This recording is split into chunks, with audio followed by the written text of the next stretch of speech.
அல்லேலூயா. ஆண்டவராகிய இயேசு கிறிஸ்துவின் இன்ப நாமத்தினாலே உங்கள் யாவரையும் நான் வாழ்த்தி நான் வரவேற்கிறேன்.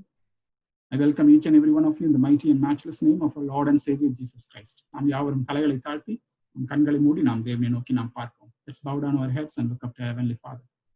A loving and gracious Lord, we thank you for this nice opportunity that you've given to each and every one of us to gather here in your name, Lord.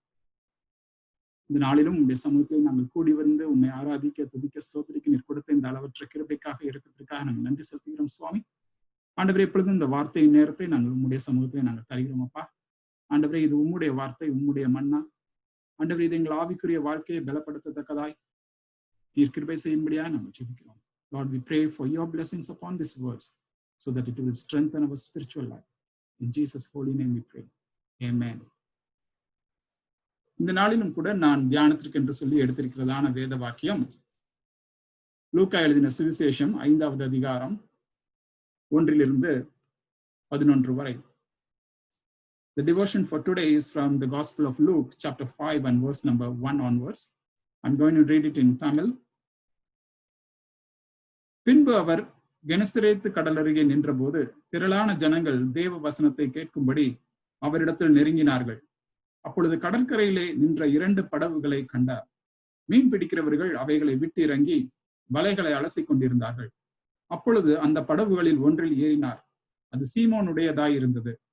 அதை கரையிலிருந்து சற்றே தள்ளும்படி அவனை கேட்டுக்கொண்டு அந்த படவில் உட்கார்ந்து ஜனங்களுக்கு போதகம் பண்ணினார். அவர் போதகம் பண்ணி முடித்த பின்பு சீமோனை நோக்கி, ஆழத்திலே தள்ளி கொண்டு போய் மீன் பிடிக்கும்படி உங்கள் வலைகளை போடுங்கள் என்றார். அதற்கு சீமோன், ஐயரே, ரா முழுவதும் நாங்கள் பிரயாசப்பட்டும் ஒன்றும் அகப்படவில்லை. ஆகிலும் உம்முடைய வார்த்தையின்படியே வலையை போடுகிறேன் என்றான்.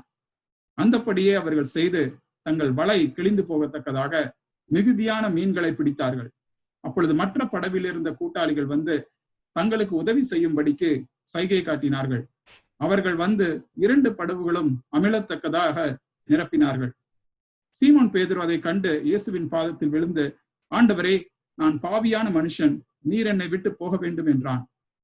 அவர்கள் திரளான மீன்களை பிடித்தது நிமித்தமும் அவனுக்கும் அவனோடு கூட இருந்த யாவருக்கும் பிரமிப்புண்டானபடியினால் அப்படி சொன்னான். சீமோனுக்கு கூட்டாளிகளான செபதேயுவின் குமாரராகிய யாக்கோபும் யோவானும் அந்தபடியே பிரமித்தார்கள். அப்பொழுது இயேசு சீமோனை நோக்கி, பயப்படாதே, இது முதல் நீ மனுஷரை பிடிக்கிறவனாய் இருப்பாய் என்றார். அவர்கள் படகுகளை கரையிலே கொண்டு போய் நிறுத்தி எல்லாவற்றையும் விட்டு அவருக்கு பின் சென்றார்கள். இது நாம் எல்லாருக்கும் மிகவும் நன்கு அறிமுகமான பழக்கமான ஒரு சம்பவம். மேலோட்டமாக இதை நாம் பார்க்கிற வேளையிலே ஆண்டவராகிய இயேசு கிறிஸ்து செய்த அற்புதங்களில் ஒன்று என்று சொல்லி நாம் எளிதாக இதை நாம் அப்படியே வாசித்து விட்டு போய்விடலாம். ஆனால் இதை நாம் ஆழமாக நாம் தியானிக்கிற வேளையிலே, when we devote upon this verse in a very very deep way, you can really understand the spiritual meaning of this phrase, these verses. இந்த வசனங்களிலே சொல்லப்பட்டிருக்கிறதான ஆவிக்குரிய ஆழமான சத்தியங்களை நாம் அறிந்து கொள்ளலாம். இதை நாம் நிதானமாக நாம் வாசிக்கிற வேளையிலே. Otherwise we will just neglect this just like another miracle that the Lord had done. So today we are going to see what the Lord is going to teach us through these verses, through this scripture. இந்த வசனங்கள் மூலமாய் தேவன் தாமே இந்த நாளிலும் நமக்கு கற்றுத்தர விரும்புகிறதான காரியங்களை இந்த நாளிலே நாம் தியானிக்க போகிறோம். First of all, we have to understand this, that this is happening during the early phase of the ministry. ஆண்டவருடைய ஊழியத்தின் ஆரம்ப நாட்களிலே இந்த சம்பவம் நடக்கிறதை நாம் அறிந்து கொள்ளலாம். லூக்கா 4வது அதிகாரத்தின் கடைசி பகுதிகளை நாம் வாசிக்கிற வேளையிலே, if you read the last portion of chapter 4 from verse number 31 onwards, we see how the Lord going around to various places and preaching. ஆண்டவர் எவ்விதமாய் அநேக இடங்களுக்கு சென்று அவர் போதகம் பண்ணினார், ஜனங்களுக்கு போதகம் பண்ணினார் என்று சொல்லி நாம் இந்த இடங்களிலே நாம் வாசிக்கலாம். அப்பொழுது 38வது வசனத்தை நாம் வாசித்தோம் என்று சொன்னால், if you read verse number 38, அவர் ஜெப ஆலயத்தை விட்டு புறப்பட்டு சீமோன் வீட்டில் பிரவேசித்தார். சீமோனுடைய மாமி கடுஞ்சுரமாய் கிடந்தாள். அவளுக்காக அவரை வேண்டிக் கொண்டார்கள். அவர் அவளிடத்தில் குனிந்து நின்று ஜுரம் நீங்கும்படியாக கட்டளையிட்டார். அது அவளை விட்டு நீங்கிற்று. உடனே அவள் எழுந்திருந்து அவர்களுக்கு பணிவிடை செய்தாள். We see the first instance where the Lord comes into contact with Simon Peter. சீமோன் பேதுருவுக்கும் ஆண்டவருக்கும் ஏற்பட்டதான முதல் தொடர்பை நாம் இந்த இடத்திலே நாம் வாசிக்கலாம். அதற்கு பிறகு இந்த 5வது அதிகாரத்திலே நாம் வாசிக்கிறோம், ஆண்டவர் அங்கே கெனசரேத்து கடல் அருகே அவர் வந்து நிற்கிறதை நாம் வாசிக்கலாம். இந்த கெனசரேத்து கடல் என்று சொல்லி நாம் வாசிக்கிற வேளையிலே ஆங்கில வேதாகமத்திலே அதை இவ்விதமாக அவர்கள் சொல்கிறார்கள், by the lake of Gennesareth. In English Bible we read it as the lake of Gennesareth. On one occasion, while the crowd was pressing in on him to hear the word of God, he was standing by the lake of Gennesareth, and he saw two boats by the lake. But the fishermen had gone out of them and were washing their nets. And this was a common practice of the Lord Jesus Christ, to preach by the lake. அந்த கலிலேய கடல் அருகே இருந்து ஆண்டவர் அநேக பிரசங்கங்களை அவர் செய்தார் என்று சொல்லி நாம் சுவிசேஷத்திலே நாம் வாசிக்கிறோம்.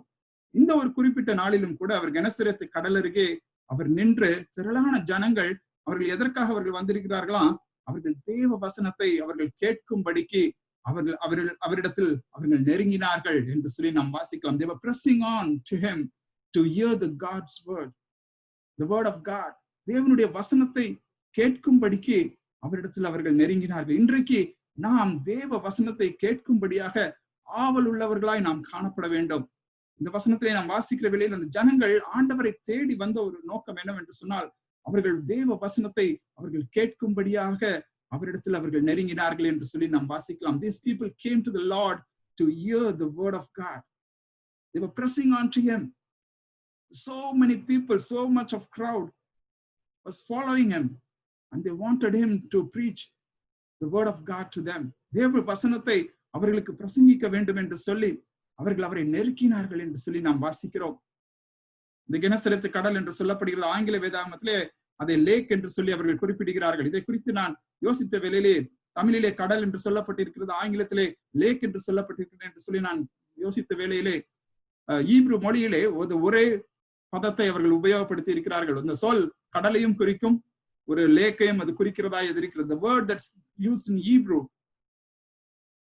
denotes both a lake and a sea, and that's the reason why in English it says the lake of Gennesareth, and in Tamil it says Gennesareth கடல். But actually it's not a sea, it's actually a big body of water. அது ஆக்சுவலா ஒரு பெரிய ஒரு ஏரி.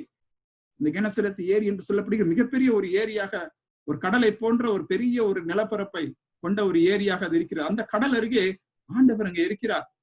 அந்த கடலை குறித்து நாம் பார்க்கிற வேளையிலே அந்த கடல் இஸ்ரவேல் தேசத்து மக்களுக்கு அது ஒரு நன்மை கொண்டு வருகிற ஒரு ஏரியாக அது காணப்படுகிறது என்று சொல்லி நாம் அறிந்து கொள்ளலாம். அந்த ஏரியிலே it was a fresh water lake. அது ஒரு நல்ல சுத்தமான குடிநீரை தருகிறதான ஒரு ஏரியாக அது இருக்கிறது. அதிலே அநேக மீன் இனங்கள் அங்கே வாழக்கூடியதாய் இங்கே காணப்பட்டது.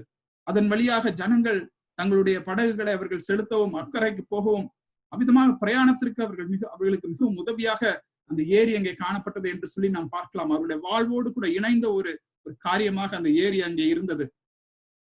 அதில் வருகிற வருமானத்தை வைத்து, அதில் மீன் பிடித்து வருகிற வருமானத்தை வைத்து அதை கொண்டு விவசாயம் செய்யவும் மற்ற இதர காரியங்களுக்கு அவர்கள் பயன்படுத்தவும் அந்த ஏரி அவர்களுடைய வாழ்க்கையிலே ஒரு இன்றியமையாத ஒரு ஏரியாக அது காணப்பட்டது. அந்த ஏரியின் கரையிலே ஆண்டவர் அங்கே வந்து நிற்கிறதை நாம் பார்க்கலாம். அந்த கடலின் அருகே ஆண்டவர் வந்து அங்கே நிற்கிறார், ஜனங்களும் வந்து நிற்கிறார்கள். ஏன் அவர்கள் வந்து நிற்கிறார்கள்? தேவ வசனத்தை அவர்கள் கேட்கும்படியாக ஒரு வாஞ்சை, தேவ வசனத்தை கேட்பதற்கு அவர்களுடைய இருதயத்துல இருந்ததான அந்த ஒரு விருப்பம் அவர்களை அந்த கடல் அருகே தேவனை தேடி, ஆண்டவராய் இயேசு கிறிஸ்துவை தேடி அவர்கள் வரும்படி அவரிடம் வந்து நெருக்கினார்கள் என்று சொல்லி நாம் வாசிக்கிறோம். We're pressing on to him to hear the word of God. And the Lord Jesus sees two boats by the lake. அங்கே 2 படகுகளை அங்கே தேவன் காண்கிறதை நாம் பார்க்கலாம். ஆண்டவர் அங்கே காண்கிறார். மீன் பிடிக்கிற 2 படகுகளை அவர் கண்டார். மீன் பிடிக்கிறவர்கள் அவைகளை விட்டு இறங்கி வலைகளை அவர்கள் என்ன செய்து கொண்டிருந்தார்கள்? அலசி கொண்டிருந்தார்கள். The fishermen had gone out of those boats and they were washing their nets. They were washing their nets because they had gone the previous night and they were trying the whole night, but they returned empty-handed. அவர்கள் முந்தின நாள் இரவு அவர்கள் போயிருக்கிறார்கள். போய் அங்கே வலைகள் நிரம்பும் என்று சொல்லி ஒரு நம்பிக்கையில அவர்கள் போயிருக்கிறார்கள். ஆனால் வெறும் கையோடு அவர்கள் திரும்பி வந்து இந்த வலைகளை அவர்கள் என்ன செய்து கொண்டிருக்கிறார்கள்? அலசி கொண்டிருக்கிறார்கள். மறுநாள் இரவு அவர்கள் செல்ல வேண்டும் என்று சொல்லி இந்த வலையை அவர்கள் ஆயத்தப்படுத்தி கொண்டு அங்கே வைத்திருக்கிறதை நாம் பார்க்கலாம். அப்படிப்பட்ட ஒரு நேரத்திலே அங்கே ஆண்டவர் அங்கே வந்து அந்த படகுகளை காண்கிறவராய் இவர் இருக்கிறார். இந்த படகுகளை குறித்து நாம் பார்க்கிற வேளையிலே இந்த when we look up these boats, these were empty boats. They were empty boats, but by the end of this phrase, this chapter, we are going to see this boat turning into an evangelism boat. ஒரு வெறும் படகாய் இருந்த அந்த படகுகள் தேவன் அதிலே ஆண்டவராய் இயேசு கிறிஸ்து அதிலே ஏறி உட்கார்ந்த பிறகு அது சுவிசேஷத்தை அறிவிக்கிறதான ஒரு படகாக அது மாறுகிறதை நாம் பார்க்கலாம்.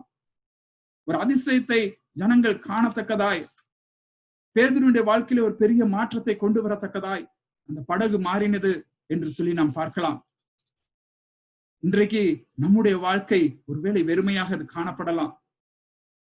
நம்முடைய வாழ்க்கை ஒரு அர்த்தமற்றதாய் அது காணப்படலாம். Maybe our life may seem empty and meaningless, but when we have Christ in us, ஆனால் ஆண்டவராக இயேசு கிறிஸ்து அந்த படகுல ஏறும் பொழுது நம்முடைய வாழ்க்கை ஒரு அர்த்தமுள்ள ஒரு வாழ்க்கையாய், ஒரு வல்லமையுள்ள ஒரு வாழ்க்கையாய் அது மாறுகிறது என்று சொல்லி நாம் அறிந்து கொள்ளலாம். இந்த இடத்துல ஆண்டவராக இயேசு கிறிஸ்து அந்த 2 படகுகளை அவர் கண்டார் என்று சொல்லி நாம் பார்க்கிறோம். 2 படகுகளை கண்டார். இன்றைக்கு நம்முடைய தேவன் நம் ஒவ்வொருவரையும் அவர் காண்கிற ஒரு தேவனாய் அவர் இருக்கிறார். Today we read here that the Lord saw the 2 boats by the lake, and today we know that the Lord Jesus Christ sees each and every one of us. He knows each and every one of us. நம்ம ஒவ்வொருவரையும் அறிந்திருக்கிற ஒரு தேவன், நம்மை நேசிக்கிற ஒரு தேவன், நம்மை காண்கிற ஒரு தேவன் நமக்கு உண்டு. அவர் நம்மை ஒருபோதும் கைவிட மாட்டார். இந்த 2 படகுகளை கண்ட தேவன் அவர் என்ன செய்கிறார்? அந்த 3வது வசனத்திலே நாம் வாசிக்கிறோம், அப்பொழுது அந்த படகுகளில் ஒன்றில் அவர் ஏறினார் என்று சொல்லி நாம் வாசிக்கலாம். In verse number 3 we read that getting into one of the boats, which was Simon's, he asked him to put out a little from the land, and he sat down and taught the people from the boat. அப்பொழுது அந்த படகுகளில் ஒன்றில் ஏறினார். அது சீமோனுடையதாய் இருந்தது. அதை கரையிலிருந்து சற்றே தள்ளும்படி அவனை கேட்டுக்கொண்டு அந்த படவில் உட்கார்ந்து ஜனங்களுக்கு அவர் போதகம் பண்ணினார் என்று சொல்லி நாம் இந்த இடத்துல நாம் வாசிக்கலாம். The Lord saw the boat which was empty and standing useless right now, but the Lord had a use for it. தேவன் அதை உபயோகப்படுத்த விரும்பினார். அதிலே அவர் ஏறி, அதை சீமோனுடையதா இருந்தது, அதை கரையிலிருந்து சற்று தள்ளும்படி அவனை கேட்டுக்கொண்டு அதிலே அவர் உட்கார்ந்தவர் என்ன செய்தாராம்? ஜனங்களுக்கு போதகம் பண்ணினார். He taught the people sitting on the boat. He sat on the boat and he started to preach to the people. And the people had gathered there just to hear the word of God. தேவனுடைய வசனத்தை கேட்கும்படியாக அந்த ஜனங்கள் அந்த இடத்துல அவர்கள் கூடி வந்திருந்தார்கள். தேவன் அவர்களை வெறுமையாய் திருப்பி அனுப்பவில்லை. இந்த வசனத்தோடு தேவன் அங்கே அவர்களை அனுப்புகிறதை நாம் பார்க்கலாம். என்னிடத்தில் வந்த ஒருவரையும் நான் வெறுமையாய் திரும்ப அனுப்புவதில்லை என்று சொல்லி தேவன் கட்டளையிடுகிறார். இந்த நாளிலும் இந்த வார்த்தையை கேட்க வந்த ஜனங்கள் அவருடைய வார்த்தையை கேட்டார்கள், ஜனங்களுக்கு போதகம் பண்ணினார் என்று சொல்லி நாம் பார்க்கலாம். The people would come to hear the word of God, and their attention was on the word of God. Their focus was on the word of God. And we read in the earlier chapter in chapter 4 and verse number 42, லூக்கா 4வது அதிகாரம் 42வது வசனத்திலே நாம் வாசிக்கிறோம். அந்த அதிகாரத்திலே நாம் விதமாக நாம் வாசிக்கிறோம். உதயமான போது அவர் புறப்பட்டு வனாந்திரமான ஒரு இடத்துக்கு போனார். திரளான ஜனங்கள் அவரை தேடி அவரிடத்தில் வந்து தங்களை விட்டு போகாதபடிக்கு அவரை நிறுத்தி கொண்டார்கள். These people were eagerly pursuing Jesus. They were following Jesus. Jesus was going to the desert and they were following him even there. They sought him and they came to him and they would not keep him from leaving them. They did not want the Lord to leave them. They were following Jesus. And such should be our attitude. நம்முடைய எண்ணம், நம்முடைய சிந்தை அப்படிப்பட்டதாய் இருக்கணும். தேவ வசனத்தை வாஞ்சிக்கிறவர்களாய், அவருடைய வசனத்திற்கு கீழ்ப்படுகிறவர்களாய், அதன் வசனத்தின்படி நடக்கிறவர்களாய் நாம் காணப்பட வேண்டும். இந்த வெறுமையான படகிலே ஆண்டவர் ஏறினது போல இன்றைக்கு நம்முடைய வெறுமையான வாழ்க்கை படகிலும் ஆண்டவர் ஏறும்படியாக அவர் ஆயத்தமாய் அவர் இருக்கிறார். The Lord is ready and willing to get into our boat, which may be empty and meaningless, but the Lord wants to get into our boat and make it a blessing for many. தேவன் அதிலே ஏறி அந்த படகு எவ்விதமாய் பேதுருடைய வாழ்க்கையை மாற்றினதோ, அந்த ஜனங்களுடைய வாழ்க்கையை மாற்றினதோ, அவ்விதமாய் தேவன் நம்முடைய வாழ்க்கையை அவர் சுவிசேஷம் சுமந்து செல்கிற ஒரு படகாக, வெறுமனே ஒரு வெறுமையான ஒரு படகாக மாத்திரமல்ல, ஆனால் சுவிசேஷத்தை சுமந்து செல்கிற ஒரு படகாக மாற்றும்படியாக தேவன் விரும்புகிறார். இந்த இடத்துல நாம் அதைத்தான் நாம் வாசிக்கிறோம். அந்த படகுகளில் ஒன்றில் அவர் ஏறினார். அதிலிருந்து அவர் என்ன செய்தார்? ஜனங்களுக்கு அவர் போதகம் பண்ணினார் என்று சொல்லி நாம் வாசிக்கலாம். He taught the people sitting on that boat. And our Lord knows our emptiness. நம்முடைய வெறுமையை அறிந்த ஒரு தேவன் அவர். அதை நிறைவாக மாற்ற வல்லமையுள்ள ஒரு தேவன் அவர். He is capable and he is powerful. to change our lives into meaningful lives. Maybe we might think that I am empty. I do not have anything in my life. என்னுடைய வாழ்க்கையில ஒன்றும் இல்லை, நான் வெறுமையான ஒரு பாத்திரம் என்று சொல்லி அநேக வேளைகளிலே நம்மை குறித்து நாம் யோசித்துக் கொண்டு இருக்கலாம். நம்மை குறித்த ஒரு தாழ்மையான ஒரு எண்ணத்தோடு கூட நாம் இருக்கலாம். ஆனால் நம்முடைய தேவன் பிலிப்பியர் 4வது அதிகாரம் 19வது வசனத்திலே அவர் சொல்கிறார், Philippians chapter 4 and verse number 19, அந்த வசனத்திலே விதமாய் நாம் வாசிக்கிறோம், என் தேவன் தம்முடைய ஐசுவரியத்தின்படி உங்கள் குறைவை எல்லாம் கிறிஸ்து இயேசுவுக்குள் மகிமையிலே அவர் நிறைவாக்குவார். And my God will supply every need of yours according to his riches in glory in Christ Jesus. குறைவை எல்லாம் நிறைவாக்குகிற தேவன், வெறுமையை எல்லாம் நிறைவாக்குகிற ஒரு தேவன் நமக்கு உண்டு.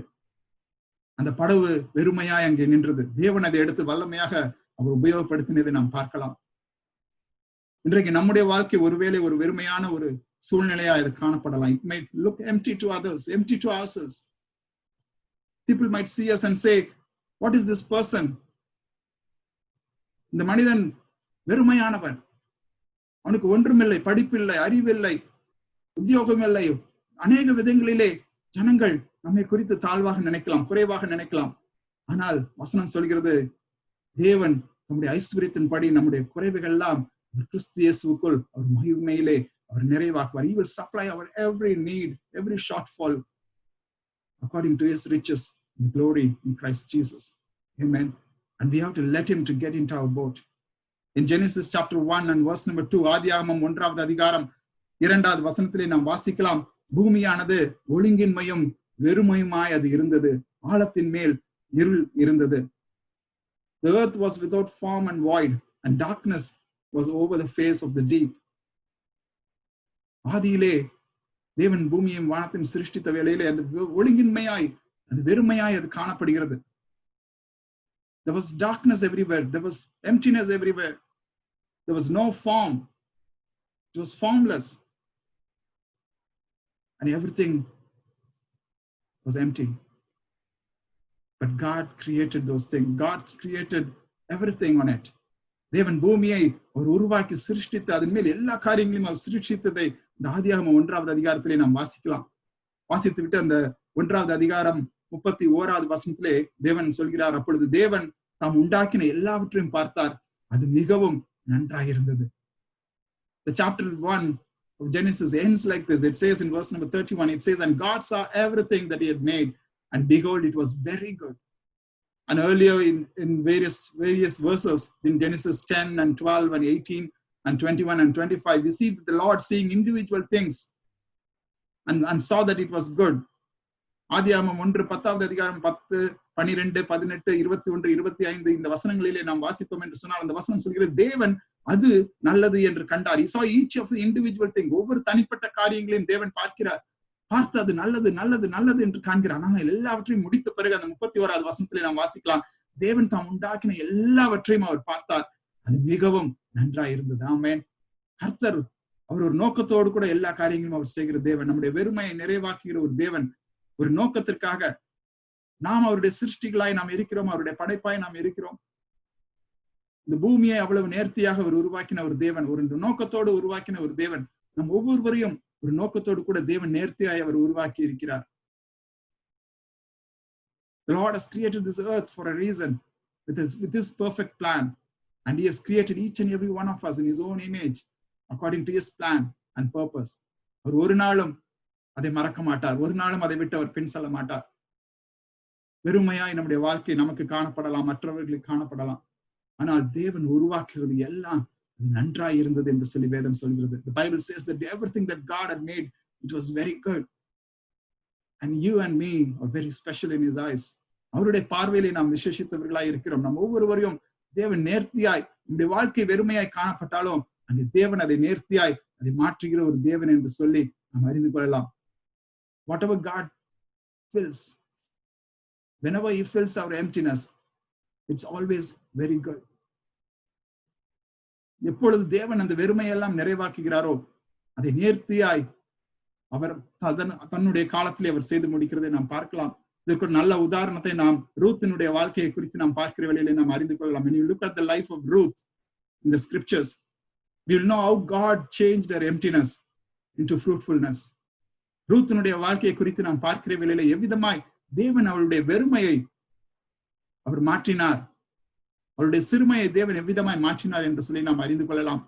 ரூத் 1வது அதிகாரம் 21வது வசனத்தை நாம் வாசித்தோம் என்று சொன்னால், in Ruth chapter 1 and verse number 21 we see this particular verse.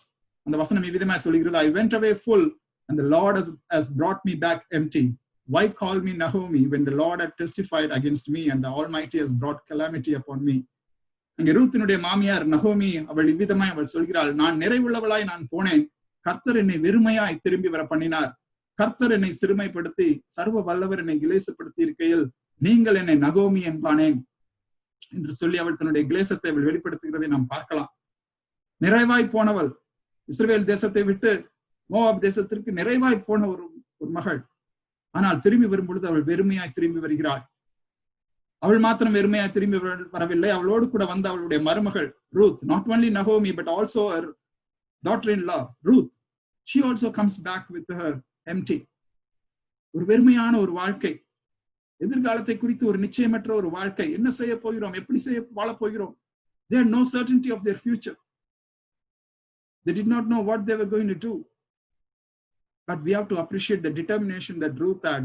ரூத்துக்கு இருந்துதான் அந்த மன உறுதியை நாம் இந்த ரூத் 1வது அதிகாரம் 16வது வசனத்திலிருந்து நாம் வாசிக்கலாம்.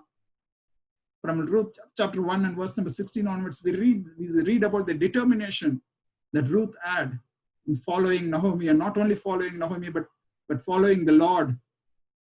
தேவனை பின்பற்றுவதிலே ரூத்துக்கு இருந்துதான் அந்த மன உறுதியை நாம் அந்த வசனங்களிலே நாம் அறிந்து கொள்ளலாம். ரூத் அதற்கு சொல்கிறாள் அந்த 16வது வசனத்திலிருந்து, நான் உம்மை பின்பற்றாமல் உம்மை விட்டு திரும்பி போவதை குறித்து என்னோட பேச வேண்டாம், நீர் போகும் இடத்திற்கு நானும் வருவேன், நீர் தங்கும் இடத்திலே நானும் தங்குவேன், உம்முடைய ஜனம் என்னுடைய ஜனம், உம்முடைய தேவன் என்னுடைய தேவன், நீர் மரணம் அடையும் இடத்தில் நானும் மரணம் அடைந்து அங்கே அடக்கம் பண்ணப்படுவேன், மரணமே அல்லாமல் வேறு ஒன்றும் உம்மை விட்டு என்னை பிரித்தால் கர்த்தர் அதற்கு சரியாகவும் அதற்கு அதிகமாகவும் எனக்கு செய்ய கடவர் என்றாள்.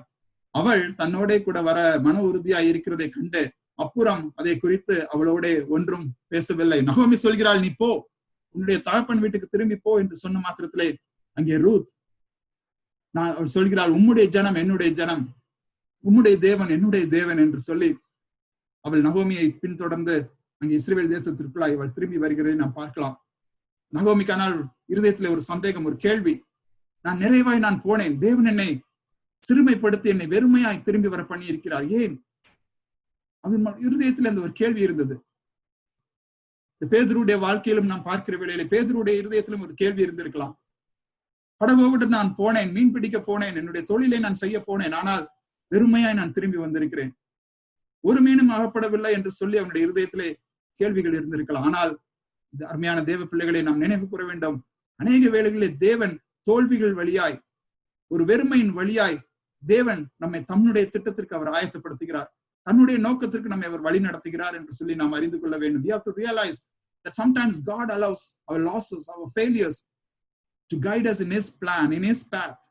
தேவன் நமக்கு வைத்திருக்கிற திட்டத்திலே தேவன் நம்மை வழி நடத்துவதற்கு தேவன் அநேக வேளைகளிலே தோல்விகளை, இழப்புகளை நம்முடைய வாழ்க்கையிலே அனுமதிக்கிறார். இன்று இந்த ரூத்தும் நகோமியுடைய வாழ்க்கையிலும் அவர்கள் அநேக இழப்புகளை அவர்கள் சந்தித்தார்கள். ஆனால் தேவன் அவர்களுடைய வாழ்க்கையில வைத்த திட்டம் அது வேறு விதமாய் அது இருக்கிறதை நாம் அறிந்து கொள்ளலாம். வெறுமையாய் அவர்கள் வாழ்கிறார்கள். They were living empty-handed. They came back empty-handed. And they was just surviving in the land of Israel. But then the Lord started to change their life. தேவன் அவருடைய வாழ்க்கையை மாற்ற ஆரம்பிக்கிறதை நாம் பார்க்கலாம். ரூத் 3வது அதிகாரம் 17வது வசனத்திலே நாம் வாசிக்கலாம். அந்த அதிகாரத்திலே ரூத் போவாஸ் கண்களிலே தயவு கிடைக்கிறதை நாம் பார்க்கலாம். Ruth found favor in the eyes of Boaz. And that was the plan of God. தேவன் வைத்திருந்த திட்டம் அதுதான். ரூத்தின் மூலமா இஸ்ரவேலின் வம்சம், இஸ்ரவேலின் ஆண்டவராய் இயேசு கிறிஸ்துவினுடைய வம்ச வரலாற்றிலே நாம் பார்க்கிற வேளையில ரூத்துக்கு அங்க ஒரு பெரிய இடம் உண்டு, போவாஸ்க்கு அங்கே ஒரு இடம் உண்டு. Ruth and Boaz had a place in God, in the genealogy of the Lord Jesus Christ. And the Lord had a plan for Ruth and Boaz. And here we see in Ruth chapter 3 and verse number 17, we see Boaz telling Ruth, these 6 measures of barley he gave to me, and for he said to me, you must not go back empty-handed to your mother-in-law. மேலும் அவர், நீ உன் மாமியார் அண்டைக்கு வெறுமையாய் போக வேண்டாம் என்று சொல்லி இந்த 6 படி வார்க்கோதுமையை எனக்கு கொடுத்தார் என்று சொல்லி இந்த போவாஸை குறித்து நாம் தியானிக்கிற வேளையிலே இந்த போவாஸ் ஆண்டவராகிய இயேசு கிறிஸ்துவுக்கு ஒரு நிழலாட்டமான ஒரு நபராக நாம் பார்க்கலாம். He is a type of Jesus Christ. He is a forefather of King David, forefather of the Lord Jesus Christ, and he is a shadow, a type of Jesus Christ. And he did not want to send Ruth empty-handed. Ruth வெறுங்கையோடு வெறுமையாய் போக வேண்டாம் என்று சொல்லி 6 படி வார்க்கோதுமையை அவளுக்கு கொடுக்கிறதை நாம் பார்க்கலாம். இன்றைக்கு ஆண்டவர் தன்னிடம் வருகிற பிள்ளைகள் ஒருவரையும் ஒரு வெறுமையாய் அனுப்புகிற தேவன் அல்ல. அவர்களை நிறைவாய் தன்னுடைய திட்டத்தின்படி, தன்னுடைய நோக்கத்தின்படி அவர்களை வழி நடத்துகிற ஒரு தேவன். Our Lord guides each and every one of us according to his plan, his purpose, and he does not send away anyone empty-handed. Whatever we might need, ஒருவேளை சமாதான குறைவாய் இருக்கலாம், சந்தோஷமற்ற ஒரு நிலைமையாய் காணப்படலாம், பலனற்ற ஒரு நிலைமையாய் காணப்படலாம், எதிலும் ஒரு வெறுமை, எதிலும் ஒரு தோல்வி, எப்படிப்பட்ட வெறுமையும் தேவன் அவர் நிறைவாக்க ஒரு வல்லமையுள்ள ஒரு தேவனாய் அவர் இருக்கிறார். நாம் அதை விசுவாசிக்க வேண்டும். முழு மனதோடு கூட நாம் விசுவாசிக்க வேண்டும். We have to understand and trust it wholeheartedly. Just like how Ruth's life was transformed in a very short time frame. ஒரு குறுகிய காலத்திலே இங்க ரூத்தினுடைய வாழ்க்கை, இங்க வெறுமையாய் இருந்த அவளுடைய வாழ்க்கை, அங்கே தேவன் அவளை நிறைவாய் ஆசீர்வதித்தார். நகோமியுடைய வாழ்க்கையும் நாம் பார்க்கவில்லை, அவளையும் தேவன் நிறைவாய் ஆசீர்வதித்ததை நாம் பார்க்கலாம். Ruth, even Naomi and Ruth, both were blessed abundantly by God. Their emptiness was filled. In Ruth chapter 4 and verse number 14, in Ruth 4வது அதிகாரம் 14வது வசனத்திலே அந்த ஸ்திரீகள் நகோமியை பார்த்து அவர்கள் இவ்விதமாய் அவர்கள் சொல்கிறார்கள். அப்பொழுது ஸ்திரீகள் நகோமியை பார்த்து, சுதந்திரவாளி அற்று போகாதபடிக்கு இன்று உனக்கு தயவு செய்த கர்த்தருக்கு ஸ்தோத்திரம், அவன் பேர் இஸ்ரவேலிலே பிரபலமாக கடவது. So Ruth marries Boaz and they have a child, and his name was Obed, and through Obed we have King David and Jesus Christ. The Lord turns Ruth's life, Naomi's life, according to his plan, his ways. இன்றைக்கு ஒருவேளை நாம் வெறுமையாய் நாம் வாழ்கிற ஒரு சூழ்நிலை இருந்தாலும், ஒரு கஷ்டமான ஒரு சூழ்நிலையின் வழியாய் நாம் கடந்து சென்றாலும் நாம் நினைவு கூற வேண்டும், இப்படிப்பட்ட கஷ்டங்கள் நம்மை தேவனுடைய பாதைக்கு நேராய் அது நடத்துகிறதா இருக்கிறது, தேவனுடைய திட்டத்திற்கு நேராய் அது நடத்துகிறதா இருக்குது. எவ்விதமாய் ரூத்தும் நகோமியும் அங்கே தேவனை உறுதியாக அவர்கள் பற்றி கொண்டார்கள். How Ruth and Naomi, they were so determined to follow the Lord. We have to be determined in our lives. Whatever challenges we might have, whatever emptiness we may face in our lives, whatever failures we may face in our lives, we have to follow the Lord in a determined fashion. ஒரு மன உறுதியோடு கூட நாம் தேவனை பின்பற்றுகிறவர்களாய் நாம் வாழ வேண்டும். ரூத்தினுடைய வாழ்க்கை நமக்கு அதை தான் உறுதிப்படுத்துகிறது. தேவன் இல்லாதவைகளை இருக்கவைகளை போல அழைக்கிறவர் என்று சொல்லி நாம் வாசிக்கலாம். In Romans chapter 4 and verse number 17, is a Lord who calls into existence the things that do not exist. இல்லாதவைகளை இருக்கிறவைகளை போல அழைக்கிற ஒரு தேவன் என்று சொல்லி அங்கே ஆண்டவரை குறித்து நாம் வாசிக்கிறோம். ரோமர் 4வது அதிகாரம் 17வது வசனத்திலே ஆபிரகாமை குறித்து அங்க சொல்லப்பட்ட வேளையிலே ஒரு வெறுமையான ஒரு வாழ்க்கை, ஒரு குறைவுள்ள ஒரு வாழ்க்கை, ஒரு குழந்தை இல்லாத ஒரு வாழ்க்கை அவன் வாழ்ந்து கொண்டிருந்தான். ஆனால் அவனை குறித்து, அவனுடைய வாழ்க்கையில் தேவன் செய்த அதிசயங்களை குறித்து நாம் வாசிக்கிற வேளையிலே அங்கே ரோமருக்கு பவுல் விதமாக எழுதுகிறார். அவர் சொல்ற, இல்லாதவைகளை இருக்கிறவைகளை போல அழைக்கிற நம்முடைய தேவன் என்று சொல்லி அவர் சொல்கிறதை நாம் பார்ப்போம். இன்றைக்கு நம்முடைய வாழ்க்கையிலே எது இல்லை என்று சொல்லி நாம் எண்ணுகிறோமோ, we might think that we do not have anything, we are empty, but the Lord knows our emptiness. He knows our weaknesses, he knows our failures, he knows how to build us up. அவருக்கு தெரியும் எவ்விதமா இல்லாதவைகளை இருக்கிறவைகளை போல அழைப்பது என்று சொல்லி. நம்முடைய வாழ்க்கையில எது இல்லையோ அதை தேவன் நேசிக்கிறார், தெரிந்து கொண்டிருக்கிறார். 1 Corinthians chapter 1 and verse number 27 and 28, 1 கொரிந்தியர் 1வது அதிகாரம் 27, 28 அந்த வசனம் விதமாக சொல்கிறது, ஞானிகளை வெட்கப்படுத்தும்படி தேவன் உலகத்தில் பைத்தியமானவைகளை அவர் தெரிந்து கொண்டார், பலமுள்ளவைகளை வெட்கப்படுத்தும்படி தேவன் உலகத்தில் பலவீனமானவைகளை அவர் தெரிந்து கொண்டார், உள்ளவைகளை அவமாக்கும்படிக்கு உலகத்தின் இழிவானவைகளையும் அற்பமா எண்ணப்பட்டவைகளையும் இல்லாதவைகளையும் தேவன் தெரிந்து கொண்டார் என்று சொல்லி நாம் வாசிக்கலாம். In 1 Corinthians chapter 1 and verse number 27 and 28, we read that, but God chose what is foolish in the world to shame the wise. God chose what is weak in the world to shame the strong. And God chose what is low and despised in the world, even things that are not, to bring to nothing things that are. இல்லாதவைகளை தெரிந்து கொள்கிற ஒரு தேவன், நம்மிடம் எது இல்லை என்று சொல்லி நாம் யோசிக்காமல் தேவனுக்கு என்று சொல்லி நாம் என்ன செய்ய முடியும் என்று சொல்லி நாம் யோசிப்போம். இந்த படகுகள் அங்கே வெறுமையா இருந்தது. ஆனால் சீமோன் அதை தேவனுக்கு என்று சொல்லி கொடுக்கிறதை நாம் பார்க்கலாம்.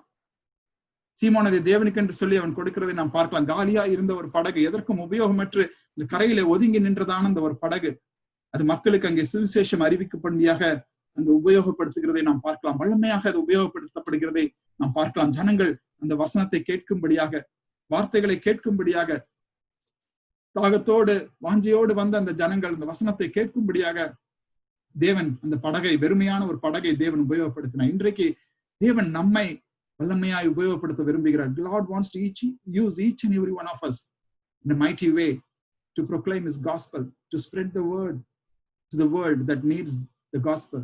இன்றைக்கு உலகம் இருக்கிறதான சூழ்நிலையை நாம் பார்க்கிற வேளையிலே அநேகர் நம்பிக்கையற்று அவர்கள் வாழ்கிற இந்த சூழ்நிலையிலே இந்த உலகத்திற்கு ஒரு நம்பிக்கையை கொடுக்கும் விதமாய் தேவன் நம்மை உபயோகப்படுத்த விரும்புகிறார். The Lord wants to use each and every one of us so that we can spread the hope in this world, spread love in this world. இந்த உலகத்திலே அமைதிக்காக, உலகத்திலே தேவ அன்பை நாம் வெளிப்படுத்துகிற பிள்ளைகளாய் நாம் வாழும்படியாக தேவன் நம்மை உபயோகப்படுத்த விரும்புகிறார். பேதுரு செய்த ஒரு காரியம் என்ன? அவன் தன்னுடைய வெறுமையை அவன் தேவனிடம் அவன் அறிக்கையிடுகிறதை நாம் பார்க்கலாம். இந்த லூக்கா 5வது அதிகாரத்திலே 5வது வசனத்திலே நாம் வாசிக்கலாம். அந்த 4வது வசனம் சொல்கிறது, அவர் போதகம் பண்ணி முடித்த பின்பு சீமோனை நோக்கி ஆழத்திலே தள்ளி கொண்டு போய் மீன் பிடிக்கும்படி உங்கள் வலைகளை போடுங்கள் என்றார். In verse number 4 we read that, and when he had finished speaking he said to Simon, put out into the deep and let down your nets for a catch. நீங்கள் ஆழத்திலே தள்ளி கொண்டு போய் உங்கள் மீன் பிடிக்கும்படி உங்கள் வலைகளை போடுங்கள் என்று சொல்லி ஆண்டவர் இங்கே சொல்கிறார். அதற்கு சீமோன் தன்னுடைய இயலாமையை, தன்னுடைய வெறுமையை அவன் அங்கே வெளிப்படுத்துகிறதை நாம் பார்க்கலாம். அதற்கு சீமோன், ஐயரே, ராம் முழுவதும் நாங்கள் பிரயாசப்பட்டோம், ஒன்றும் அகப்படவில்லை என்று சொல்லி அவன் தன்னுடைய தோல்வியை, தன்னுடைய வெறுமையான ஒரு சூழ்நிலையை அவன் அங்கே தேவனிடம் அறிக்கை எடுக்கிறதை நாம் பார்க்கலாம். He acknowledged, he knew and he admitted his emptiness to the Lord. And he says, the whole night we were trying. And Simon answered, Master, we toiled all night and took nothing. And took nothing. We are empty. நாங்கள் வெறுமையாய் நாம் இருக்கிறோம் என்று சொல்லி அவன் தன்னுடைய குறைவை, எங்கே வெறுமையை அவன் தேவனிடம் அவன் அறிக்கை எடுக்கிறதை நாம் பார்க்கலாம். Simon Peter was a very, very talented fisherman. In all his life, for generations, he was involved in that fishing. He knew the in and out of the sea. He knew where to go and fish, at what times to fish. He knew the in and out of the various conditions at sea, about the weather and everything. அங்கே சீமோன் பேதுரு ஒரு திறமையான ஒரு மீன்பிடிக்கும் தொழில் செய்கிறவன், மீனவன். அவனுக்கு எல்லாம் தெரியும். பரம்பரையாக அந்த தொழிலை செய்து கொண்டிருந்து வந்திருவன். அவனுக்கு எல்லாம் தெரிந்திருந்தது. கால சூழ்நிலைகள், எங்கே எப்படி மீன் பிடித்தால் அநேக மீன்கள் கிடைக்கும் என்று சொல்லி எல்லாம் அவன் அறிந்து வைத்திருந்தான். அநேக வேளைகளிலே நாமும் நம்முடைய சுய ஞானத்தினாலே, சுய பலத்தினாலே, சுய அறிவினாலே நாம் அநேக காரியங்களை நாம் செய்ய நாம் முற்படுவோம். நம்முடைய திறமைகளை நம்பி நாம் அநேக வேளைகளிலே நாம் காரியங்களை நாம் செய்ய முற்படுவோம். ஆனால் அவைகளின் முடிவு அநேக வேளைகளிலே வெறுமையாய் நமக்கு காணப்படும். Many times we will be empty despite our best efforts, despite our best knowledge, despite our best situation. ஒருவேளை பேதுருவுக்கு கூட அதற்கு முன்பு அநேக வேளைகளிலே ஒரு வெறுமையான ஒரு அனுபவம் ஏற்பட்டு இருக்கும். இதற்கு முன்பு அநேக வேளைகளிலே அவன் மீன் பிடிக்காமல் அவன் திரும்பி வந்திருப்பான். Maybe you would have had many empty nights before, probably quite often, but this time there is a difference. ஆனால் இந்த நேரத்திலே மற்ற நேரங்களுக்கும் இன்றைய தினத்திற்கும் ஒரு பெரிய ஒரு வித்தியாசம் இருந்தது. என்னவென்று சொன்னால், அவன் அருகே ஆண்டவராகிய இயேசு கிறிஸ்து நின்று கொண்டிருக்கிறார். Near him is the son of God, தேவ மனிதன், தேவ குமாரன் ஆண்டவராகிய இயேசு கிறிஸ்து அவன் அருகே அங்கே நின்று கொண்டிருக்கிறார். இன்றைக்கு வெறுமையான சூழ்நிலைகளிலே அநேக வேளையிலே நாம் காணப்பட்டாலும் ஆண்டவராகிய இயேசு கிறிஸ்து நம்மோடு கூட அவர் இருக்கிறார். And he can change our emptiness into overflowing. அந்த வெறுமையை ஒரு வளமையான ஒரு வாழ்க்கையாய் மாற்ற தேவன் வல்லமையுள்ள ஒரு தேவன். அநேக வேளைகளிலே நாம் நம்முடைய வெறுமையான சூழ்நிலையை நாம் தேவனுடைய சமூகத்திலே நாம் கொண்டு போவது கிடையாது. Many times we fail to take our emptiness to the presence of the Lord. we fail to acknowledge and admit our emptiness. நம்முடைய வெறுமையை நாம் தேவனிடம் நாம் அறிக்கையிட நாம் அநேக வேளைகளில் நாம் தவறி விடுகிறோம். But we have to admit that, we have to acknowledge that, and we have to come to his presence with broken heart. Just like how Peter admitted here. அவன் தேவனிடம் அவன் சொல்கிறான், நாங்கள் முழுவதும் நாங்கள் பிரயாசப்பட்டோம், ஆனால் ஒன்றும் அகப்படவில்லை. He wanted to express his emptiness to the Lord. தன்னுடைய இயலாமையை, தன்னுடைய வெறுமையான நிலைமையை அவன் தேவனிடம் வெளிப்படுத்துகிறதை நாம் பார்க்கலாம். When our situations look bleak, when we feel weak and we do not have any more strength to overcome our emptiness, we need to rely on God's strength. And he says, according to your word, because we know that Peter relied on the strength of God's word. தேவன் சொன்ன விதமாய் உம்முடைய வார்த்தையின்படி நான் இதை செய்கிறேன் என்று சொல்லி தேவனிடம் தன்னை அவன் முழுமையாக ஒப்புக் கொடுக்கிறதை நாம் பார்க்கலாம். He committed himself wholeheartedly to the counsel of God. தேவன் தந்த ஆலோசனைக்கு, அவருடைய வார்த்தைக்கு அவன் முழுவதுமாய் தன்னை ஒப்புக் கொடுக்கிறதை நாம் வாசிக்கிறோம். எப்பொழுது நம்மால் முடியவில்லையோ, எப்பொழுது நம்முடைய முயற்சிகள் எல்லாம் தோல்வியடைந்து நம் தேவனை நாம் முழுமையாக நாம் சார்ந்து கொள்கிறோமோ, தேவன் அப்பொழுது நம்முடைய வாழ்க்கையில ஒரு அற்புதங்களை செய்ய வல்லமையுள்ள ஒரு தேவனாய் அவர் இருக்கிறார். இஸ்ரவேல் ஜனங்கள் எகிப்திலிருந்து அவர்கள் கிளம்பின வேளையிலே, இந்த Israelites left the land of Egypt. They were facing the Red Sea. They were blocked by the Red Sea. இந்த இஸ்ரவேல் ஜனங்கள் அந்த செங்கடல் அவர்களுக்கு தடையாக அவர்களுக்கு இருக்கிறதை நாம் பார்க்கலாம். They were not able to go forward. At the same time, the army of Pharaoh, பார்வோனின் சேனைகள் அவனுக்கு பின்பாக வந்து கொண்டிருக்கிறது. The army was behind them, trying to capture them or kill them and take them back to Egypt. And at that time, the Lord did a miracle in the lives of Israelites. இஸ்ரவேல் ஜனங்களுக்கு முன்பாக தேவன் அங்கு ஒரு பெரிய ஒரு அற்புதத்தை, அதிசயத்தை செய்கிறதை நாம் பார்க்கலாம். யாத்ராகமம் 14வது அதிகாரம் 13-14 நாம் வாசிக்கலாம். அப்பொழுது மோசே ஜனங்களை நோக்கி, பயப்படாதிருங்கள், நீங்கள் நின்று கொண்டு இன்றைக்கு கர்த்தர் உங்களுக்கு செய்யும் ரட்சிப்பை பாருங்கள். இன்றைக்கு நீங்கள் காண்கிற எகிப்தியரை இனி என்றைக்கும் காண மாட்டீர்கள். கர்த்தர் உங்களுக்காக யுத்தம் பண்ணுவார், நீங்கள் சும்மா இருப்பீர்கள் என்றான். And Moses said to the people, fear not, stand firm and see the salvation of the Lord, which he will work for you today. For the Egyptians whom you see today, you shall never see again. The Lord will fight for you, and you have only to be silent. Amen. They had no other way to go. All their escape routes were cut off, and their future looked empty, bleak for the Israelites. But they surrendered themselves to the Lord. The Lord said, I will do wonders. I will fight your battles, and all you have to be is silent. பேதுனுடைய வாழ்க்கையில் அதைத்தான் நான் பார்க்கிறோம். அவன் தேவனிடம் அவன் முழுமையாக தன்னை அவன் ஒப்புக் கொடுத்ததை நாம் பார்க்கலாம். நாங்கள் முழுவதும் நாங்கள் பிரயாசப்பட்டோம், ஒன்றும் எங்களுக்கு அகப்படவில்லை, ஆனாலும் இந்த வார்த்தையின்படி நான் போடுகிறேன் என்று சொல்லி தேவனிடம் அவன் தன்னை ஒப்புக் கொடுக்கிறதை நாம் பார்க்கலாம். இன்றைக்கு நம்முடைய வெறுமையை வல்லமையாய் நிறைவாய் மாற்ற வல்லமையுள்ள ஒரு தேவன் நமக்கு உண்டு.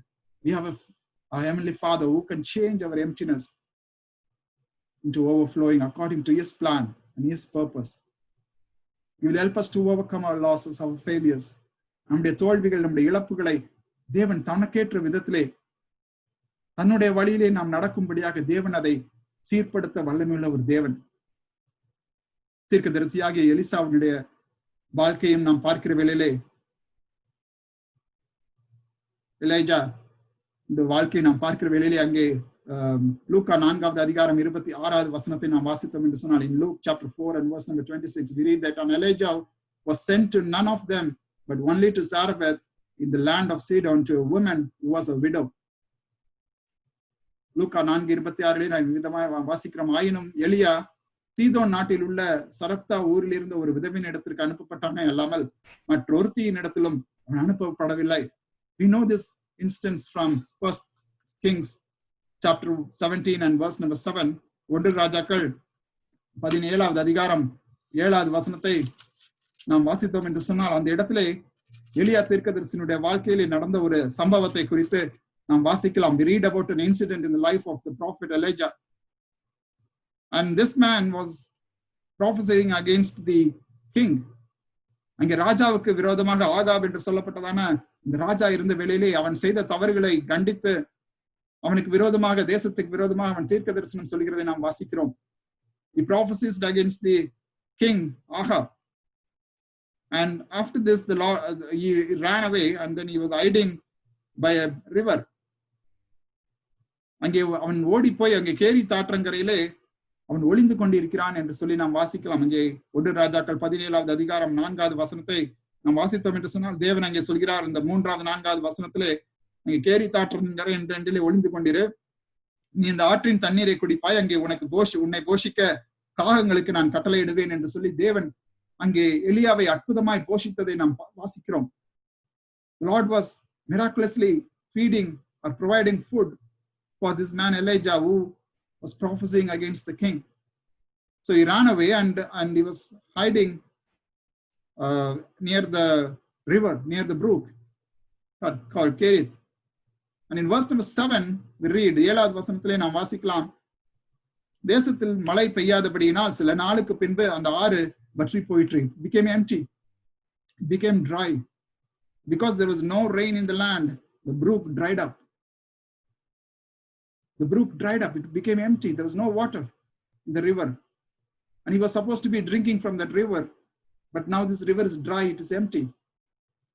And he did not know what to do, where to go. And the Lord Jesus himself refers to that particular incident in Luke chapter 4 and verse number 26. We just read that. And I was just wondering, why did not God send Elijah to a rich person, to a rich widow? God could have done that.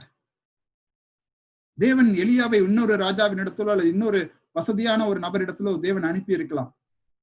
ஆனால் தேவன் யாரிடம் அனுப்பினார் பாருங்கள். இந்த 8வது வசனத்திலே நாம் வாசிக்கலாம், அப்பொழுது கர்த்தருடைய வார்த்தை அவனுக்கு உண்டாயிற்று, அவர் நீ எழுந்து சீதோனுக்கு அடுத்த சாரிபாத் ஊருக்கு போய் அங்க தங்கியிரு, உன்னை பராமரிக்கும்படி அங்கே இருக்கிற ஒரு விதவைக்கு கட்டளையிட்டேன் என்று சொல்லி தேவன் சொல்கிறார். Lord asks him to go to a particular village called Saribath, and which belongs to Sidon, and dwell there. I have commanded a widow there to feed you. தேவன் கட்டளையிட விதமாய் அவன் போகிறான். ஒருவேளை அவன் யோசித்துக் கொண்டு போயிருக்கலாம், the Lord is sending me to a place so that I can rest comfortably. நான் அங்க போய் நான் சந்தோஷமாக நான் அங்கே இருக்கும்படியாக தேவன் ஒரு இடத்தை எனக்கு ஏற்படுத்தி கொடுத்திருக்கிறார் என்று சொல்லி ஒருவேளை அவன் சந்தோஷமா அவன் எதிர்பார்ப்போடு கூட அவன் போயிருக்கலாம். So I don't have to worry about my food again or my place to stay again. So he would have gone with great expectations, but then when he goes there, he realizes that the person that he is sent to is also struggling for food. அங்கே நீங்கள் வாசிக்கலாங்க 10வது வசனத்திலிருந்து, அவன் சாரிபாத்துக்கு போனான். அந்த பட்டணத்தின் ஒளிமுக வாசலுக்கு அவன் வந்த பொழுது அங்கே ஒரு விதவை விறகு பொறுக்கி கொண்டிருந்தால் அவன் அவளை பார்த்து கூப்பிட்டு, நான் குடிக்கிறதுக்கு கொஞ்சம் தண்ணீர் ஒரு பாத்திரத்தில் எடுத்துக்கொண்டு வா.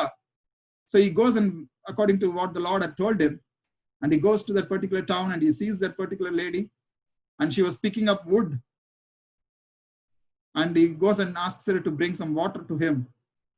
And as she leaves, the prophet asks her to bring some food as well.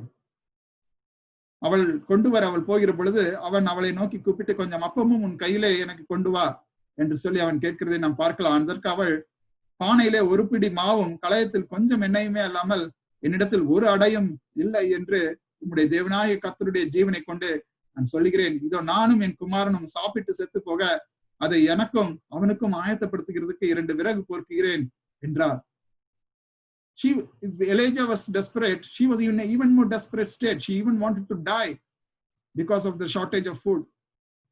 Because there was no rain, there was no food in the country, and she was not able to afford more food. So she's saying that I'm going to eat this, me and my son, we are going to eat from this handful of flour in a jar and a little oil in a jug. So I'm going to prepare it for myself and my son, and then we may eat it and die. So that was her plan. But God had a different plan for her as well as for Elijah.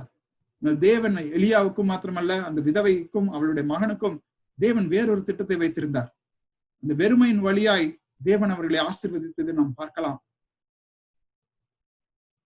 அந்த தேவன் சொல்கிறார், அப்பொழுது எலியா அவளை பார்த்து, பயப்படாதே, நீ போய் உன் வார்த்தையின்படி ஆயத்தப்படுத்து, ஆனாலும் முதல் அதிலே எனக்கு ஒரு சிறிய அடையை பண்ணி என்னிடத்தில் கொண்டு வா, பின்பு உனக்கும் உன் குமாரனுக்கும் பண்ணலாம்.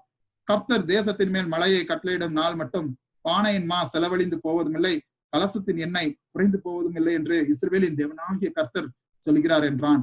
அவள் போய் எலியாவின் சொற்படி செய்தால் அவளும் இவனும் அவள் வீட்டாரும் அநேக நாள் சாப்பிட்டார்கள். கர்த்தர் எலியாவை கொண்டு சொன்ன வார்த்தையின்படியே பானையிலே மா செலவழிந்து போகவும் இல்லை, கலசத்தின் எண்ணெய் குறைந்து போகவும் இல்லை. எங்கே ஒரு காலியான ஒரு சூழ்நிலை, வெறுமையான ஒரு சூழ்நிலை அங்கே காணப்பட்டதோ, அங்கே தேவன் அந்த வெறுமையை வல்லமையாய் ஒரு மாற்றின ஒரு காரியத்தை நாம் வாசிக்கிறோம். The Lord turned that emptiness into a blessing for not only that family, but also for the prophet Elijah. And if you read the following chapter, in chapter 18, the Lord uses Elijah mightily after this incident. After this incident, God used Elijah for a great revival in the land of Israel. தேவன் எலியாவை கொண்டு அந்த இஸ்ரவேல் தேசத்திலே ஒரு பெரிய ஒரு எழுப்புதலை இங்கே தேவன் கட்டளையிடுகிறதை நாம் பார்க்கலாம். தேவனுடைய வார்த்தையின்படி அவன் கீழ்ப்படிந்ததை நாம் பார்க்கலாம். எலியாவின் வாழ்க்கையிலே நாம் பார்க்கிற வேளையிலே தேவன் சொன்னபடி அவன் நான் கேரி தாற்றங்கரை லாண்டிலே போய் ஒளிந்திருந்தான். தேவன் சொன்ன விதமாய் அந்த வீட்டுக்கு போனான். He obeyed God in every respect, in every manner. எல்லா விதங்களிலும் எல்லா காரியங்களிலும் இந்த எலியா தேவனுடைய வார்த்தையின்படி அவன் நடந்ததை நாம் வாசிக்கிறோம். சாரிபாத் ஊரின் விதவனின் இடத்தில் அவன் போன மாத்திரத்திலே அங்கே தேவன் அந்த அற்புதத்தை அந்த சகோதரனுடைய வாழ்க்கையில், அந்த விதவையினுடைய வாழ்க்கையில தேவன் செய்கிறதை நாம் பார்க்கலாம். ஒரு வெறுமையான ஒரு சூழ்நிலையிலே, எல்லாம் இழந்து போன ஒரு சூழ்நிலையிலே வாழ்ந்த ரூத்தையும் நகோமியும் ஆசீர்வதித்த தேவன், கலசத்திலே ஒரு பிடி மாவு மாத்திரம் வைத்திருந்த, கொஞ்சம் எண்ணெய் மாத்திரம் வைத்திருந்த இந்த விதவை தாயை ஆசீர்வதித்த தேவன், இன்றைக்கு வெறுமையாய் காணப்படுகிற நம் ஒவ்வொருடைய வாழ்க்கையிலும் தேவன் அவ்விதமாய் வல்லமையாய் காரியங்களை செய்ய வல்லமையுள்ள ஒரு தேவனாய் அவர் இருக்கிறார். பேதுனுடைய வாழ்க்கையிலும் அப்படிப்பட்ட ஒரு வெறுமை காணப்பட்டது. லூக்கா 4வது அதிகாரத்தில் 5வது அதிகாரத்திலே நாம் வாசிக்கலாம். In Luke chapter 5, read that out the emptiness, the empty boat was showing Peter's failure. பேதுனுடைய வாழ்க்கையிலே இருந்த தோல்விகளை அது வெளிப்படுத்துகிறதாய் இந்த காலியான வெறுமையான படகு இங்க நின்று கொண்டிருந்தது. The empty boat was standing as a testimony of the failures in Peter's life. But the Lord was able to use it for his gospel, for his ministry. தேவன் அதை தன்னுடைய ஊழியத்திற்கு அவர் உபயோகப்படுத்தினார். The Lord got into the boat and he preached to the people. And we are going to continue in this particular passage in the next week. வருகிற வாரம் கர்த்தருக்கு சித்தமானால் நாம் தொடர்ச்சியாக இந்த வசனங்களை குறித்து, இந்த குறிப்பிட்ட லூக்கா 5வது அதிகாரத்தின் வேத பகுதியை வைத்து நாம் தொடர்ச்சியாக நாம் தியானிக்க போகிறோம். But we have to remember this thing. The Lord sent his only son for us. ஆண்டவர் தம்மை தாமே அவர் வெறுமையாக்கி அடிமையின் ரூபம் எடுத்து அவர் மனுஷர் சாயலானார் என்று சொல்லி நாம் பிலிப்பியர் 2வது அதிகாரம் 7வது வசனத்திலே நாம் வாசிக்கிறோம். In Philippians chapter 2 and verse number 7, we read that Lord Jesus emptied himself by taking the form of a servant, being born in the likeness of men. தம்மை தாமே அவர் வெறுமையாக்கினார், நாம் வெறுமையாக கூடாது என்று சொல்லி தேவன் தம்மை தாமே அவர் வெறுமையாக்கினார். He emptied himself so that we won't be empty, that we will be overflowing. நாம் நிறைவாய் நாம் வாழ்க்கை வாழும்படியாக, நாம் தேவனுக்கு என்று சொல்லி நிறைவாய் நாம் கனி கொடுக்கும்படியாக தேவன் அவர் தம்மை தாமே அவர் வெறுமையாக்கி அவர் அடிமையின் ரூபம் எடுத்து அவர் மனுஷர் சாயலானார் என்று சொல்லி நாம் வாசிக்கலாம். நம்மை சம்பூர்ணராக்க, நம்முடைய குறைவுகளை, நம்முடைய வெறுமைகளை நிறைவாக்கும்படியாக தேவன் குறைவுள்ளவரானார், அவர் வெறுமை உள்ளவரானார். He emptied himself so that we can be overflowing, we can be filled with the Spirit, we can be filled with his blessings. In James chapter 1 and verse number 4, யாக்கோபு 1வது அதிகாரம் 4வது வசனத்திலே தேவனுடைய விருப்பம் என்னவென்று சொன்னால், நீங்கள் ஒன்றிலும் குறைவுள்ளவர்களாய் இராமல் பூர்ணராயும் நிறைவுள்ளவர்களாயும் இருக்கும்படி பொறுமையானது பூரண கிரியை செய்ய கடவுது. We have to wait patiently for God's time. We have to wait patiently. James chapter 1 and verse number 4, it says, and let steadfastness have its full effect, that you may be perfect and complete, lacking in nothing. And that's what God's plan is for us. He wants us to lack nothing in our lives. He wants our empty lives to be filled with blessings, not just for us, but blessings for our nation, blessings for our community, blessings for our family. நமக்கு மாத்திரமல்ல, நம்முடைய குடும்பத்திற்கு, நம்முடைய தேசத்திற்கு, நம்முடைய சமுதாயத்திற்கு நன்மைகளை, ஆசீர்வாதங்களை கொண்டு வருகிற பிள்ளைகளாய் நம்முடைய வாழ்க்கை மாற வேண்டும் என்று சொல்லி தேவன் விரும்புகிறார். நம்முடைய வாழ்க்கை வெறுமையாய் இருப்பது, வெறுமையாய் காணப்படுவது தேவனுடைய சித்தம் அல்ல, விருப்பம் அல்ல, நோக்கம் அல்ல. நம்முடைய வாழ்க்கை அது நிறைவானதாய், சம்பூர்ணம் உள்ளதாய், ஆசீர்வாதம் உள்ளதாய், மற்றவர்களுக்கு ஆசீர்வாதங்களை கொண்டு வருகிற ஒரு வாழ்க்கையாய் மாறுவதுதான் தேவனுடைய சித்தம், விருப்பம். ஆகவே தான் அவர் தன்னுடைய ஒரே குமாரனை அவர் அனுப்பினார். அவரை ஏற்றுக்கொண்டவர்கள் எத்தனை பேர்களோ அத்தனை பேர்களும் அவருடைய பிள்ளைகளாகும்படி அவர் அதிகாரம் கொடுத்தார் என்று சொல்லி வேதத்திலே நாம் வாசிக்கலாம். இன்றைக்கு அருமையான தேவ பிள்ளைகளே, இந்த வசனத்தை கேட்டுக்கொண்டிருக்கிற இந்த வேளையிலே நாம் யோசிப்போம், நம்முடைய வாழ்க்கை ஒருவேளை தோல்வியிலே இருக்கிறது அல்லது வெறுமையான ஒரு சூழ்நிலையில காணப்படுகிறது என்று சொல்லி ஒருவேளை நாம் சோர்ந்து போயிருக்கலாம். Maybe we are so disheartened because we lack everything, because we do not have anything. We feel empty, we feel worthless. So maybe we feel so depressed because of that. But fear not, be of good cheer. Lord Jesus Christ emptied himself so that we can be overflowing. நாம் நிறைவுள்ளவர்களாய் இருக்கும்படி, நாம் சம்பூர்ணராய் இருக்கும்படி ஆண்டவராகிய இயேசு கிறிஸ்து தம்மை தாமே அவர் வெறுமையாக்கி இருக்கிறார். அந்த விசுவாசத்தோடு கூட, அந்த தைரியத்தோடு கூட நாம் அவரை நோக்கி நாம் பார்ப்போம். Let's look up to him with that hope and that trust that the Lord Jesus himself emptied himself on the cross for each and every one of us. Let's bow down our heads and look up to him. நம் தலைகளை தாழ்த்தி நாம் கண்களை மூடி நம் தேவனை நோக்கி நாம் பார்ப்போம். Loving Heavenly Father, Lord, we thank you for this nice opportunity to gather here in your name, to worship you and to glorify you. உம்முடைய நாமத்தை நாம் துதிக்கிறோம், ஸ்தோத்திரிக்கிறோம். உம்முடைய வசனத்தை தியானிக்கிறோம். நீர் கொடுத்த இந்த நல்ல ஒரு நேரத்திற்காக, ஐக்கியத்திற்காக நம்ம நன்றி செலுத்துகிறோம் தகப்பனே. ஆண்டவரே, இப்பொழுது இந்த வார்த்தையை நீர் ஆசீர்வதித்திருக்கிறீர், அதுக்காக நான் நன்றி செலுத்துகிறோம். ஆண்டவரே, நாங்கள் நிறைவுள்ளவர்களாய் இருக்கும்படி, நாங்கள் சம்பூர்ணராய் இருக்கும்படி ஆண்டவரை நீர் விரும்புகிறீர். ஆண்டவரே, அதற்கென்றே சொல்லி உங்களுடைய குமாரனை நீர் அனுப்பினீர், அதற்காக நாங்கள் நன்றி செலுத்துகிறோம். ஆண்டவரே, இப்பொழுது இந்த நாளிலும் இந்த வார்த்தைகள் வசனங்களை கேட்ட ஒவ்வொரு பிள்ளைகளையும் ஆண்டவரே நீர் நிறைவாய் நீர் ஆசீர்வதிக்கும்படியா நாங்கள் ஜெபிக்கிறோம். எங்களுடைய வெறுமைகளை எல்லாம் ஆண்டவரே நீர் சிலுவையிலே நீர் நிறைவாய் நீர் நிறைத்திருக்கிறீர், அதுக்காக நாங்கள் நன்றி செலுத்துகிறோம் ராஜா. அன்று அப்படிப்பட்ட ஆசீர்வாதங்களை நாங்கள் பெற்றுக்கொள்ளும்படியாய், ஆவிக்குரிய ஆசீர்வாதங்களால் நாங்கள் நிரப்பப்படும்படியாய் எங்கள் ஒவ்வொருவருக்கும் கிருபை செய்யும். Pour out your spiritual blessings upon each and every one of us, so that our life, our spiritual life will not be empty and it will not be worthless, but let it be a blessing to many. Just like how after Elisha received, he felt empty, but then when he was strengthened, Lord, he brought a great revival in that country. Lord, let each and every one of us bring a great revival in our nations, Lord. We might feel defeated, we might feel empty, but you are a God who fights our battles, just like how you fulfilled all your plans and purposes in the lives of Ruth and Naomi. Ruthனுடைய வாழ்க்கையிலும் நகோமியுடைய வாழ்க்கையிலும் எவ்விதமாய் உம்முடைய சித்தத்தை, உம்முடைய நோக்கத்தை, திட்டத்தை நீர் நிறைவேற்றினோம், அதே போல உம்முடைய பிள்ளைகள் ஒவ்வொருடைய வாழ்க்கையிலும் நீர் வைத்திருக்கிற அநாதி தீர்மானங்களை, திட்டங்களை நீர் நிறைவேற்றும்படியா நாங்கள் ஜெபிக்கிறோம். ஒவ்வொரு பிள்ளைகளை ஆசீர்வதிங்க, வழிநடத்துங்க. இயேசுவின் நாமத்திலே கேட்கிறோம் பிதாவே, ஆமென், ஆமென். தேவன் தாமே உங்கள் ஒவ்வொருவரையும் நிறைவாய் ஆசீர்வதிப்பாராக. தேவனுக்கே மகிமை உண்டாகுது.